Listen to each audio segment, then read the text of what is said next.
Video ini akan menunjukkan bagaimana menggunakan laman anda sebagai tugasan. Untuk membuka laman anda, klik pada Quick Launch dan kemudian klik pada Sites.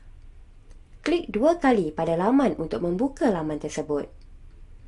Pertama, masukkan widget Text Activity pada laman anda. Klik pada butang Edit di bahagian kiri skrin untuk memaparkan konten panel.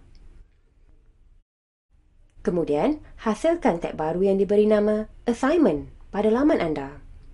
Di sinilah bahagian di mana pelajar boleh melihat tugasan. Pada konten panel, klik pada tab Widgets. Pilih widget Text Activity dan tarik widget tersebut ke halaman. Pastikan kotak kandungan berwarna biru sebelum melepaskan widget. Klik 2 kali untuk memaparkan panel tetapan dan typekan arahan bagi Text Activity ke dalam kotak teks.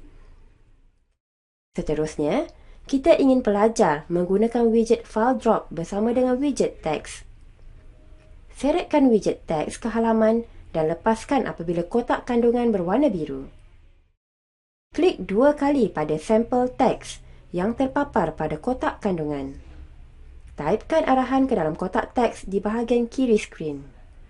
Kemudian, pilih widget File Drop dan tarik widget tersebut ke halaman. Klik 2 kali pada kotak File Drop.